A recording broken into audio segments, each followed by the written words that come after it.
وللمزيد ينضم إلينا مباشرة من ميدان التحرير في القاهرة مفدنا إلى هناك أشرف الصباغ. أشرف، أنت الآن في الميدان، لو تصف لنا ما يجري حولك وماذا عن حصيلة الجرحى؟ في الواقع كمال، الميدان الآن من خلفي هنا على بعد عدة مترات إذا جاز التعبير. الميدان يمتلئ الآن عن آخره، وقد تمتلئ الشوارع المتفرعة منه خلال الساعات المقبلة، أي أن الأعداد كبيرة والمسيرات تقريبا من كل أنحاء القاهرة وصلت إلى الميدان. الميدان يشتعل بشعار واحد فقط، وهو السقف الأعلى للمطالب، أي إزاحة النظام أو إسقاط النظام، إسقاط الرئيس، إسقاط حكم المرشد. هذا ما يردده الميدان الآن، ولكن على بعد عدة خطوات لا تزيد عن 20 خطوة هناك اشتباكات بين بعض المتظاهرين الذين يريدون إزالة السور الخرساني من على بداية شارع الشيخ ريحان، وهناك مواجهات بينهم وبين قوات الأمن، وتنطلق بين الحين والآخر قنابل الغاز من جانب قوات الأمن، والبعض يسقط منها على بعد عدة أمتار في كنيسة قصر الدبارة. البعض من هؤلاء المتظاهرين يلتف من ناحية شارع محمد محمود الشهير لمحاصرة قوات الأمن. هذا ما يجري تقريبا كمال على مستوى القاهرة، ولكن هناك عامل آخر، وهو عامل المواجهات المحتدمة والمتفاقمة بين المتظاهرين في السويس والإسكندرية والمنوفية والمحلة وعدة محافظات أخرى. هناك في المنوفية والمحلة في شبين الكوم وشنوان، وهي قرى شبين الكوم المنوفية، في هذه القرى تم قطع السكك الحديدية. هناك في المحلة الكبرى تم إحراق بعض خطوط السكك الحديدية. في السويس هناك مواجهات غير مسبوقة تقريبا منذ عام 2011.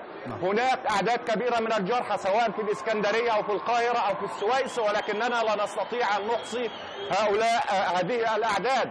لا وفيات إلى الآن وفقا لوزارة الصحة المصرية. كمال، العنصر الأهم والأخطر بداية من الأيام الأخيرة وهو أن مجموعات البلاك بلوك أو الكتلة السوداء، هذه المجموعات أصدرت عدة بيانات هامة خلال الأمس واليوم تدعو فيها جماهير المصريين والمتظاهرين إلى احتلال المؤسسات الرسمية والمرافق العامة والمرافق الحيوية في البلاد، وقطع خطوط المواصلات، والاستمرار في التظاهرات في الساحات والشوارع حتى يوم 28. والمراقبون يفسرون هذه الدعوة إلى يوم 28 هو أن هناك إمكانية لنزول الجيش في حال ظلت الجماهير المصرية في الشوارع والساحات. قد ينزل الجيش إلى الشوارع أو تحدث مفاجآت في الإطاحة بحكم الإخوان المسلمين. هناك أيضا كمال والأخطر في هذا التوجه أنه حريق مبنى سكك حديد مصر. هناك بعض المجموعات الراديكالية أو الأناركية أعلنت مسؤوليتها عن هذا الموضوع أو عن حرق مبنى السكك الحديدية. أي أننا هنا في مصر ننتقل إلى مستوى أعلى من المواجهات، ليس فقط بين الشعب والمتظاهرين وقوات الأمن أو ميليشيات الإخوان المسلمين، وإنما المسائل تتفاقم لتعلن مجموعات معينة ومنظمة ومدربة مسؤولياتها وتدعو إلى إضراب عن اقتصاد. أنت الآن ربما تصف لي ربما حالة عصيان مدني في البلاد.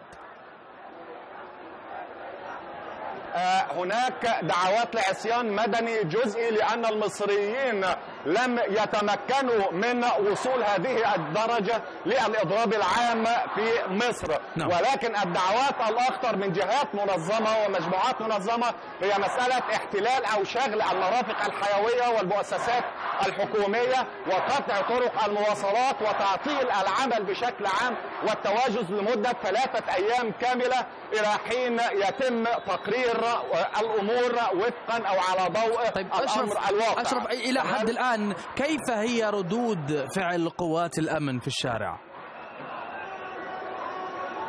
في الواقع كمال السؤال مهم جدا.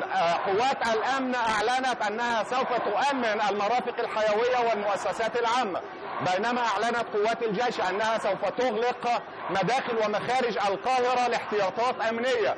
ولكن الأخطر والأهم في هذا الموضوع هو أن الرئاسة غائبة تماما عن المشهد المصري. مكتب الإرشاد الإخوان المسلمون الرئاسة المصرية يتصرفون وكأن شيئا لا يجري ولا يحدث في مصر.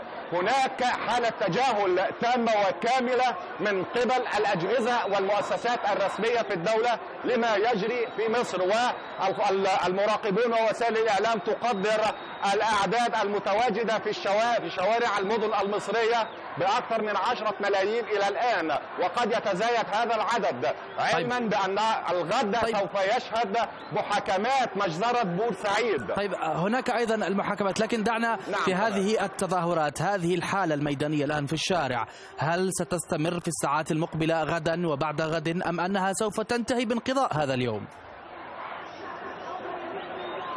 في الحقيقة سمعت تحليلات قريبة من جماعة الإخوان المسلمين والرئاسة المصرية تؤكد أن حالة التجاهل التي تعتمدها المؤسسة الحاكمة في مصر هي لاستنزاف طاقات وقدرات